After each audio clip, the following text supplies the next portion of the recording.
Welcome to worship, Greg. I know. Thank you, though. Welcome to worship in the Unitarian Universalist Church of Charlotte. In 1921, Sabato Rodia, an Italian immigrant, purchased a triangular-shaped lot on 107th Street in what is now the Watts neighborhood of Los Angeles. A construction worker by day, Rodia set about to build for himself. Without the benefit of machine equipment, scaffolding, bolts, rivets, welds, or drawing board designs, he molded scraps of iron into shape, actually pieces of rebar he bent on a railroad track, covered them with wire, plastered them with cement, and before it dried, embedded shells, shards of broken dishes, ceramics, bottles, and various other found objects into his ever-growing towers.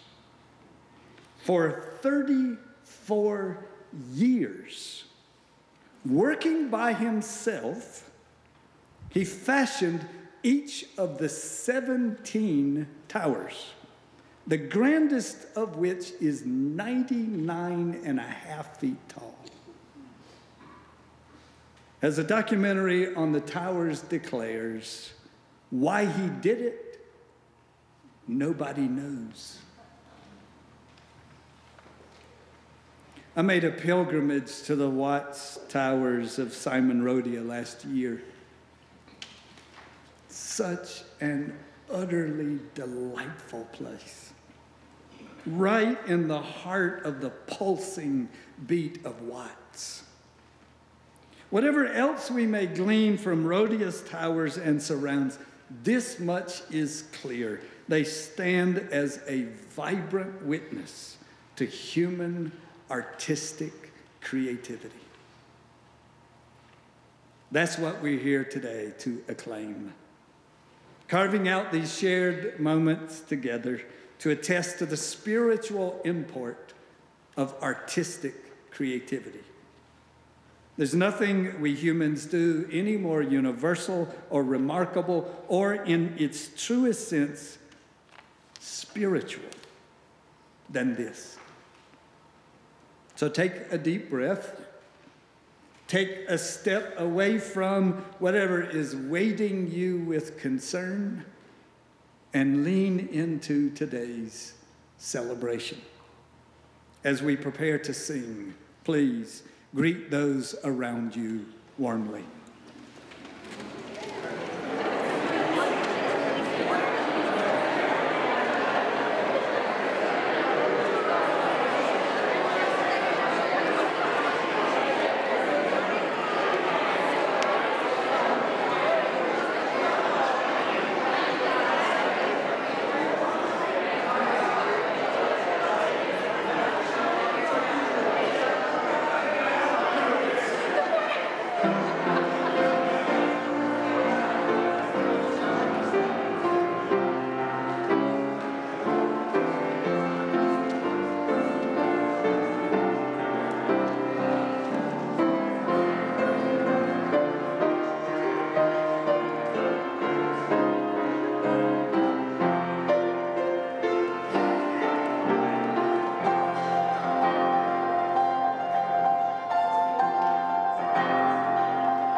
we light this chalice to represent the very first spark of human creativity, that very first scratch in the dirt, the first drumbeat of the heart.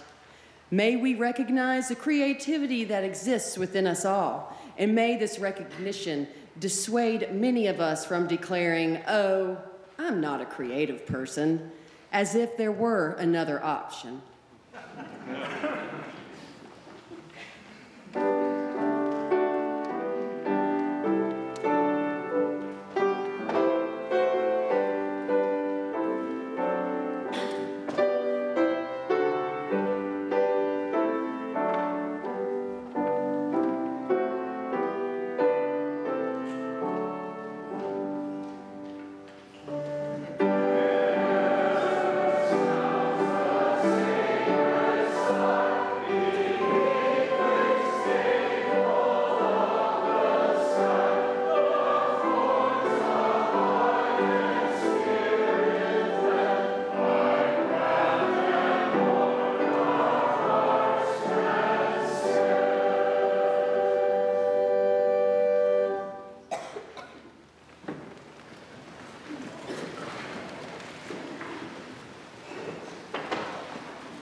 Welcome.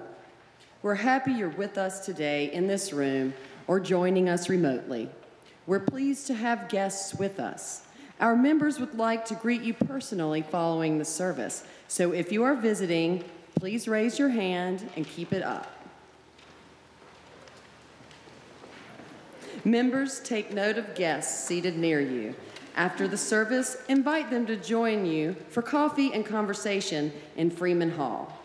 Should it enhance your experience of future services, you can find both a large order of service and a personal hearing assistance device on the table at the entrance to the sanctuary. Also, an elevator is located to the left of the entrance.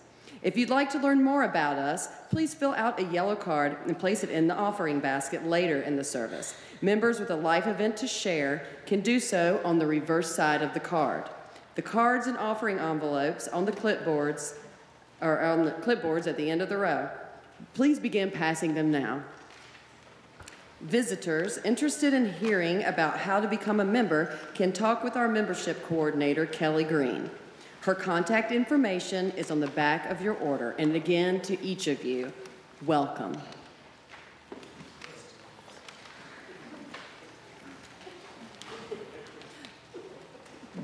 This is a poem titled Alchemy, 1947. I'd like to decipher this life of streaks, circles, and blobs, but it's so dense I can't see. So crowded, I can't feel. I can't interpret what things mean. I can only set down in black, gray, red, orange, blue, and yellow what painting feels like in a world of enigmas and turbulence. Please direct your attention to the screen above me. Thank you.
Our second reading by the same poet is entitled Untitled, 1959, in 50 Paintings by Mark Rothko.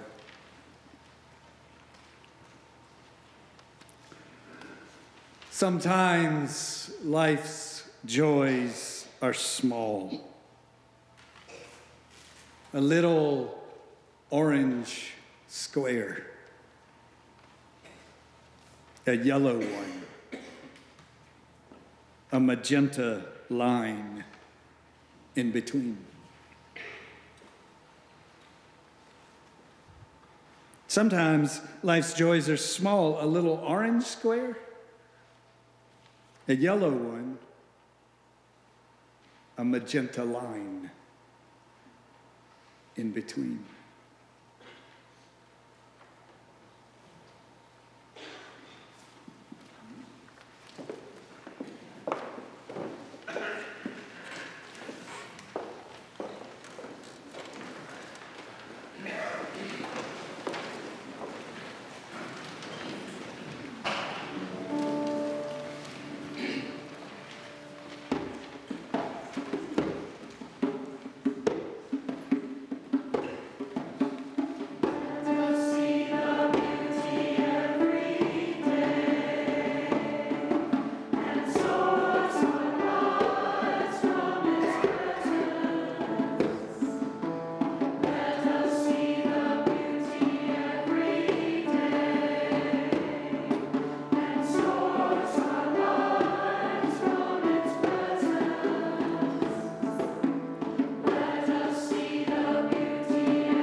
Jesse Crimes, K-R-I-M-E-S, Jesse Crimes, was born to a 16-year-old mother, never knew his father, and grew up in extreme poverty.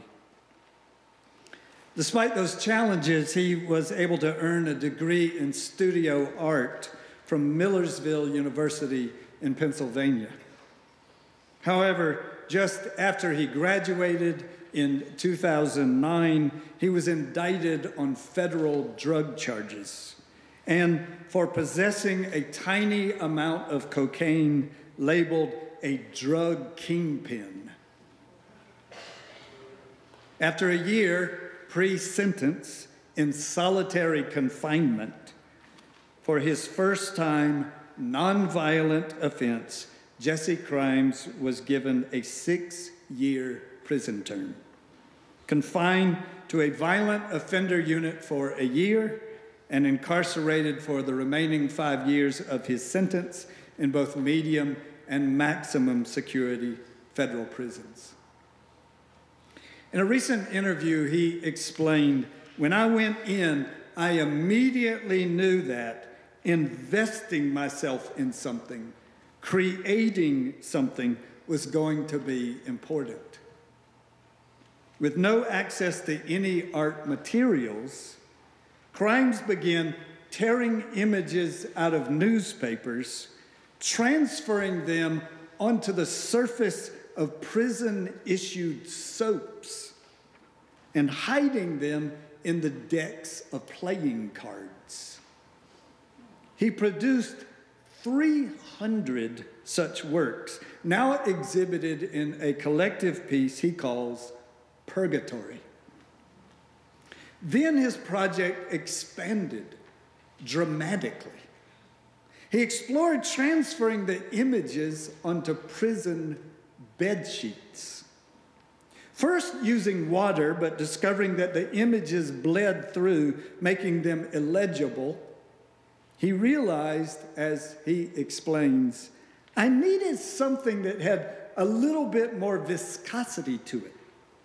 And I just looked at the commissary list, and they had hair gel listed there. I bought some, tried it, and it transferred. And it was just like a very crisp, clean image on the first try.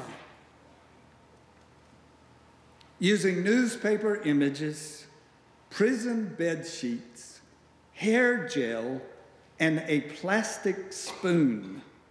Over a 3-year period, Jesse Crimes created 39 different works, which he then smuggled out through the prison mail system. Once assembled, he called the collective Apocalyptine 163-890-67, his federal prison inmate number. It measures 15 feet by 40 feet and is a visually stunning, remarkably engaging work. Only after his release did Jesse Crimes ever see Apocalyptine in its entirety. Asked what it was like to see his work all together for the very first time, he acknowledged it was really emotional, because so much of that experience and what our prison system is designed to do is pretty much destroy you. I think in creating that work and investing myself in something meaningful and coming home to see the final thing, it was something that made me feel like I had come out of that situation intact, that I'm still a whole human being. He had indeed realized his intent, having managed to spend that time investing myself in something, creating something. For Jesse Crimes, art was about survival. He created it as a defense against a system determined to take away his humanity, a prison industrial complex out to destroy him.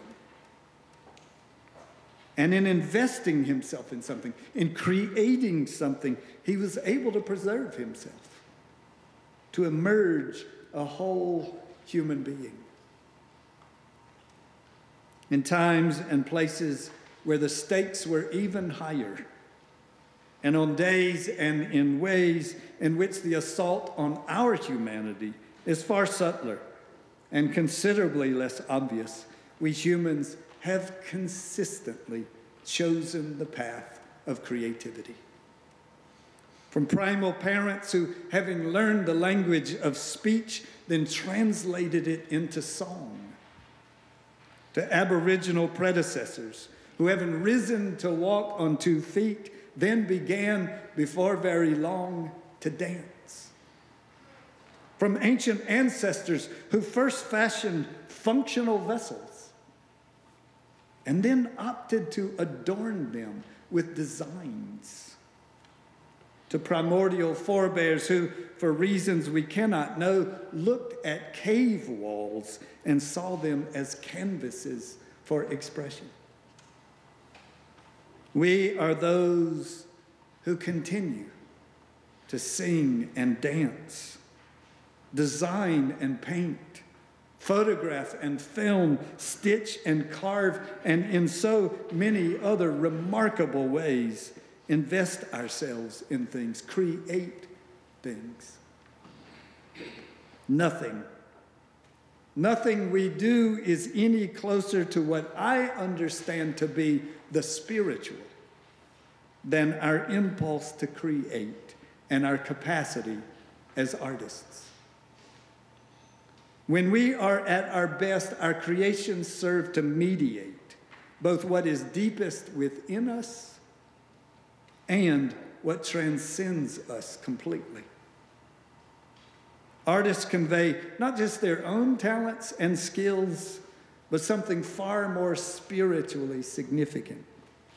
They transport us to that which is most mysterious in all of its beauty and brokenness, and then they make it real.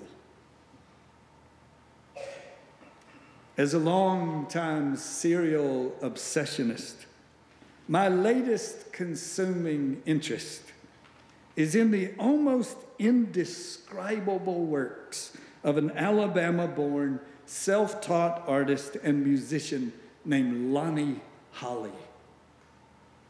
Rising up out of the humblest of circumstances, his first creation consisted of the carved headstones for the graves of his sister's 2 young children who died in a house fire. Now his works have been displayed at the White House, the Smithsonian, and all around the world. Like some otherworldly shaman, Holley's art begins with gleaning, with salvaging, then assembling the discarded detritus into works of poignant power. With even more to mediate, at age 62, he began writing songs and singing, making music far outside of any identifiable genre. Part lament, part sermon, part rage, growled and groaned, and then, just at its crest, he often becomes soothing and melodic. His almost 18-minute narrative, I Snuck Off the Slave Ship, beckons us in its beginning with softly flowing piano. Holley's gravelly voice enters, gentle at first, but then it is soon inflamed with an account more graphic than any history book could possibly relay. Decrying systemic bias, he sings over and over in another of his songs, I'm a suspect in America. But somehow manages to morph that injustice into a spiritually expansive affirmation of his destiny to become a dustspect out in Mother Universe. And so it is. In all places where humans gather in community, there are those plumbing the depths, keenly attentive, and then offering us depictions of remarkable variety.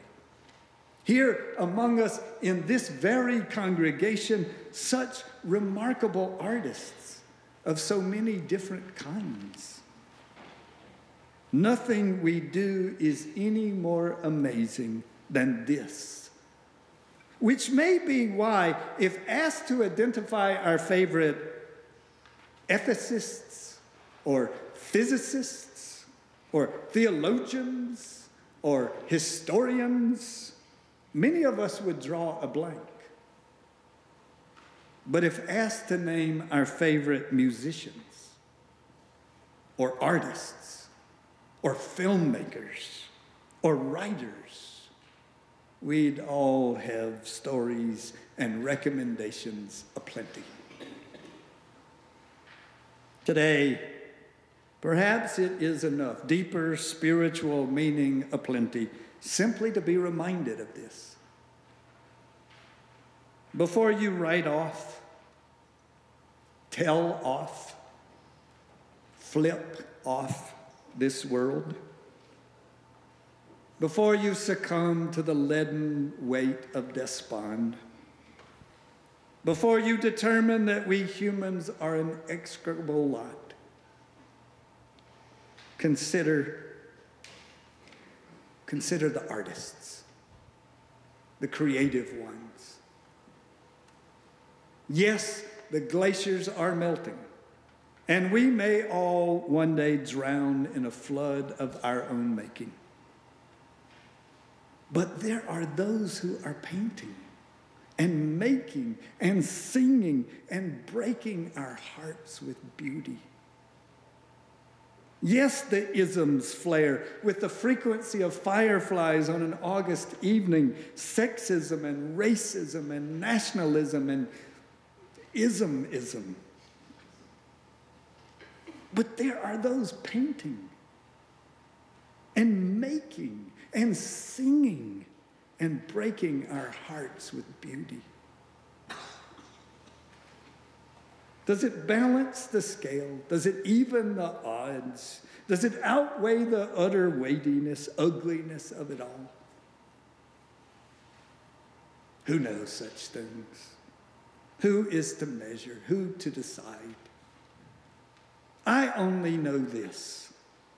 I wouldn't want to inhabit a planet devoid of art and music and dance and photography and theater and sculpture and wonder of wonders.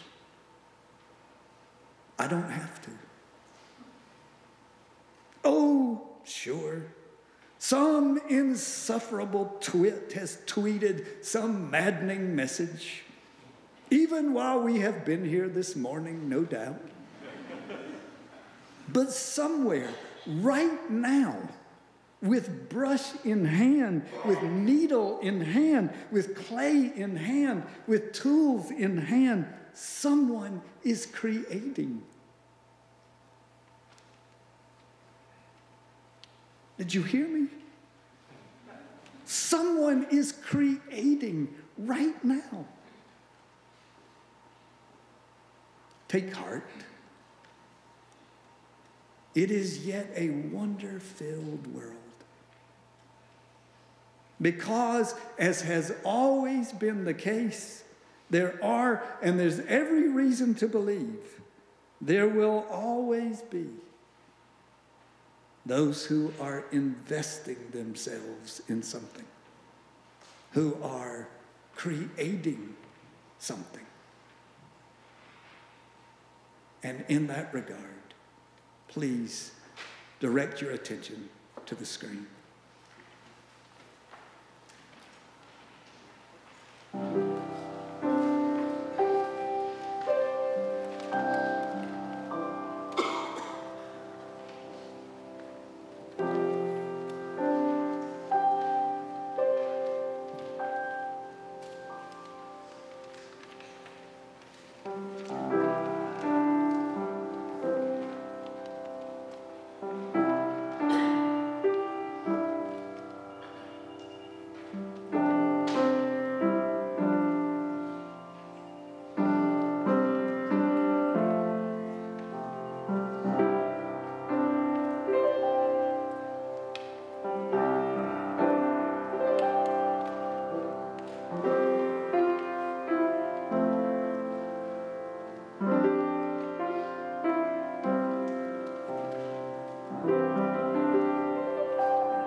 Mary was a beautiful elderly woman with long white hair that lived at the top of the hill of my street many years ago.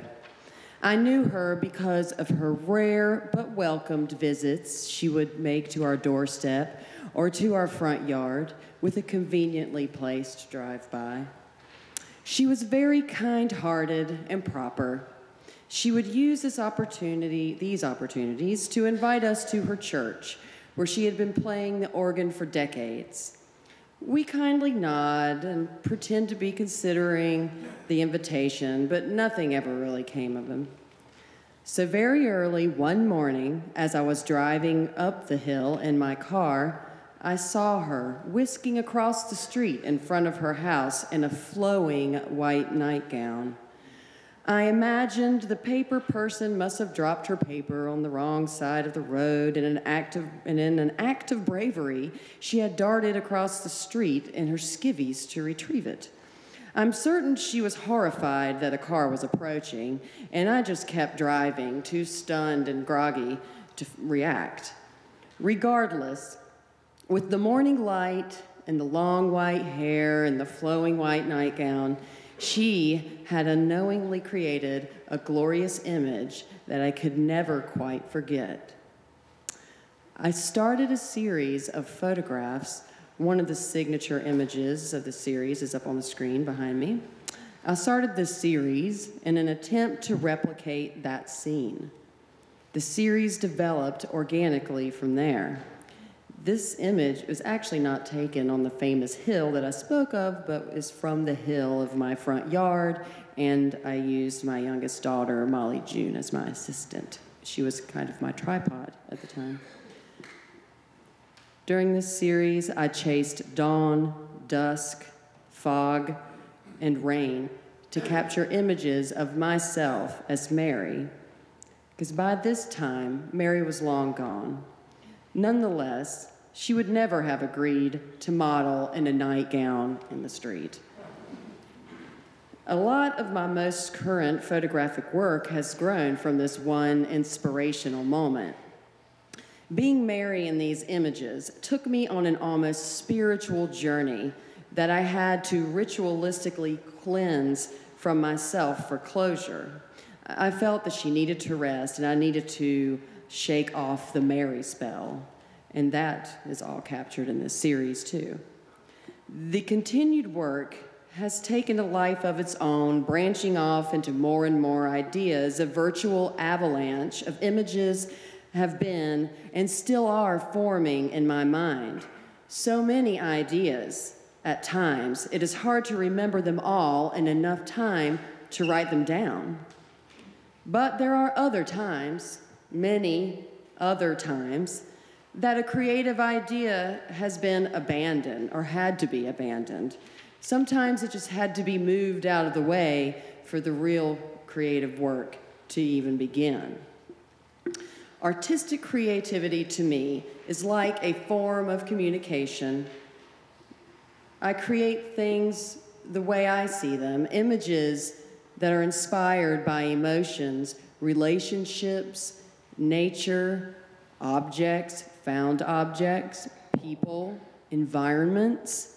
That impulse is coupled with the need to share this with others, to put it out in public, to give people a different experience, take them on a journey. Whether they like it or not is not important to me. What is important is that they take a minute out of their lives to see what I see. I tend to have a devil-may-care attitude when it comes to creating work. I don't do it to please or to make money. I feel elated when I show the work I am performing. Several other works, including the one behind me, will be on display in the Bernstein Room later this week, and I invite you all to please go and visit them. Thank you.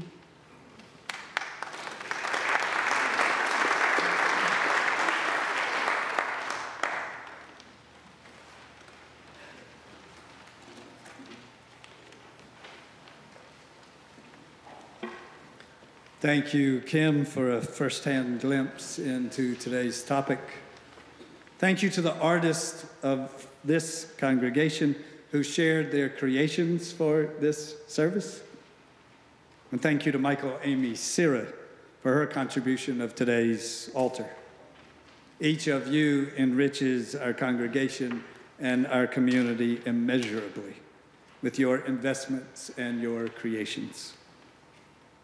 At 10:30 today, we celebrated two other artists in our congregation, Beth Musset and Sherry Sample, as we unveiled our new mural in Freeman Hall. Now you can see it. It's been unveiled. I invite you to step in and have coffee and enjoy their creation. Your order today lists but a few of the many opportunities made possible by the generosity of our pledging members. An important film this week as a part of our focus this year on cultural justice. A musical event this Saturday as a part of our commitment to be a joyful, dynamic community, and many others. Not listed today, but very important for you to know, beginning a week from tomorrow on Monday evening, April 8th at 6:30, and continuing for 3 consecutive Monday evenings, we will have an opportunity to meet our new partners in our intersectional justice work. Watch for the full announcement in this week's Currents, our congregation's e-newsletter published each Thursday and always posted on our website. In addition to celebrating a mural in Freeman Hall, this evening marks the end of another year of another kind of activity in that space. Each Sunday night for months, members of our congregation have hosted groups of homeless neighbors with a warm meal, a safe place to sleep, a generous breakfast, and most importantly of all, an embodied expression of our commitment to worth and dignity for all. Collectively, we owe a deep debt of gratitude to Paul Wilson, who has organized and managed this momentous effort with grace and good nature. Paul, please stand so we can thank you.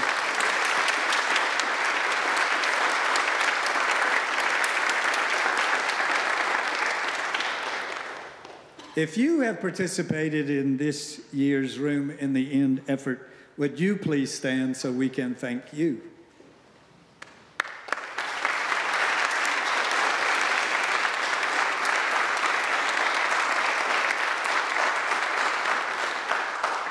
To each of you, our collective thanks.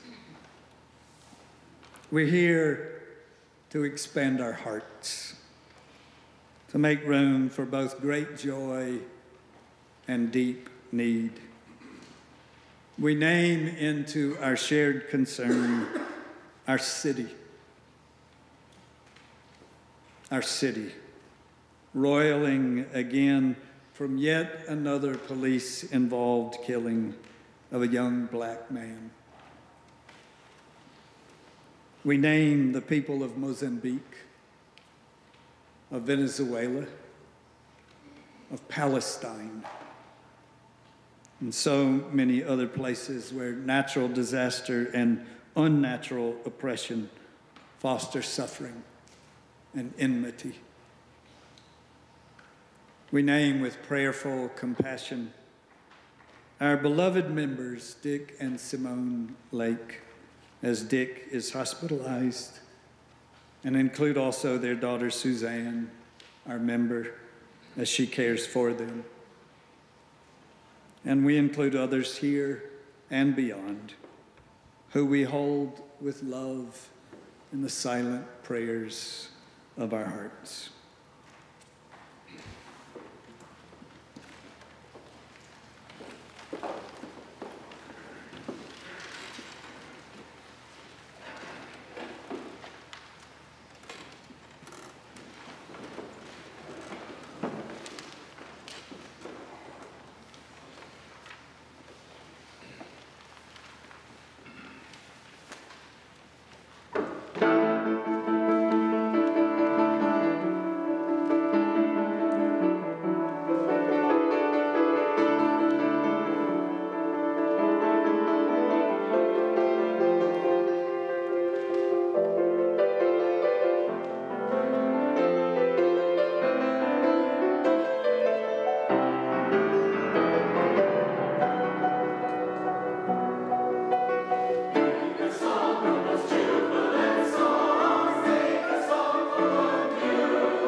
Please join me in a time of meditation and aspiration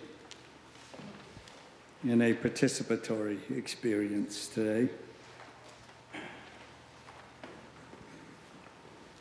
Today, our often heavy hearts are made buoyant with joy as we call to mind the art and the music and the writing that inspires and moves and solaces and excites each of us. Today, our prayer, silent and spoken, is one of thanks, of grateful acclamation. Today, we name those artists and musicians, those creators who are among our favorites. Today, you are invited to call their names aloud now, or in the silence of your hearts. Walter Hartley. Nancy Gilliam. Eva Duhan. Pauline Henderson. Paulo Coelho. Cece Brewer. Jeremy.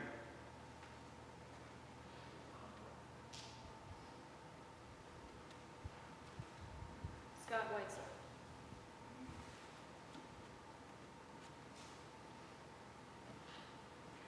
And Lamont. Ida Vance.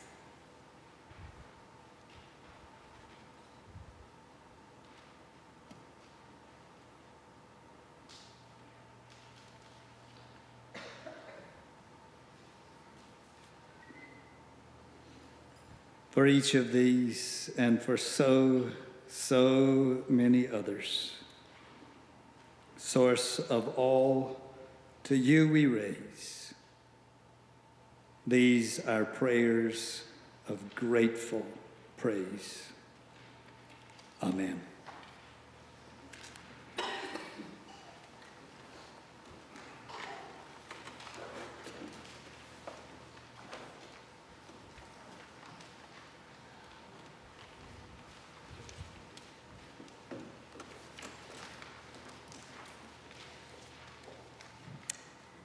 I credit this church and its programs for helping my husband and I raise our 3 kids. But truth be known, this church has helped raise us. Please contribute what you can to help fund the continuous social and spiritual growth of all who attend, member and guest alike. Thank you.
Please join me in an affirmation of our faith, rising in body or spirit.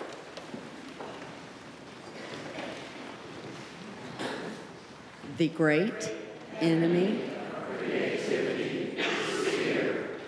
When we're fearful, we freeze up like a 9-year-old who won't draw pictures for fear everybody will laugh.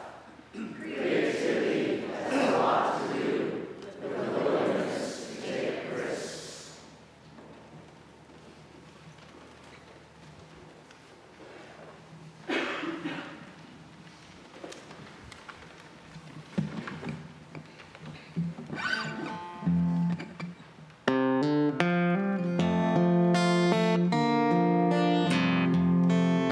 Starry, starry night. Paint your palette blue and gray. Look out on a summer's day with eyes that know the darkness in my soul. Shadows on the hills. Sketch the trees and the daffodils. Catch the breeze in the winter chills, in colors on the snowy linen land. Now I understand what you tried to say to me, how you suffered for your sanity, how you tried to set them free. They would not listen, they did not know how. Perhaps they'll listen now. Starry, starry night. Flaming flowers that brightly blaze. Swirling clouds in violet haze, reflecting Vincent's eyes of china blue, colors changing hue. Morning fields of amber grain, weathered faces lined in pain are soothed beneath the artist's loving hand. Now I understand what you tried to say to me,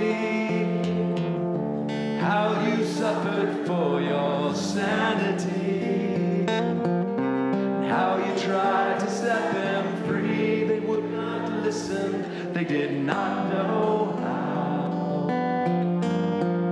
Perhaps they'll listen now, for they could not love you, but still your love was true. And when no hope was left inside, on that starry, starry night, you took your life as lovers often do. But I could have told you, Vincent, this world was never meant for one as beautiful as you. Starry, starry night. Portraits hung in empty halls, frameless heads on nameless walls, with eyes that watch the world and can't forget, like the strangers that you've met. The ragged men in ragged clothes, the silver thorn, a bloody rose, lie crushed and broken on the virgin snow. Now I think I know what you tried to say to me,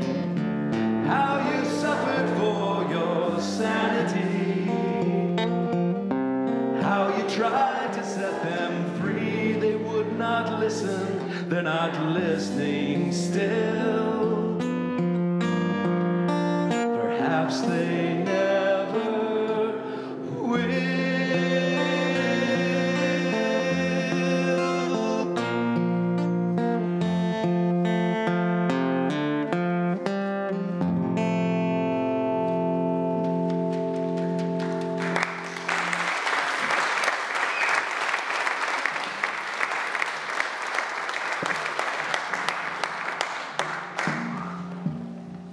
In a book acclaiming the marvelous South Carolina artist called Seeking, Poetry and Prose Inspired by the Art of Jonathan Green, the marvelous South Carolina poet Nikki Finney offers her own poetic acclamation. She ends it. How beautiful are the eyes at midnight. He steps from the woods in order to paint by the moonlight. The boy, now man, moving watercolors, oil and charcoal, sketching, seeing, lost story and found history, back and forth, throwing rice, seed, and lighting rocket fuel between the living and the dead. Flame, hearts, flame. Oh, yes, yes, indeed, to this tree of life. Please be seated.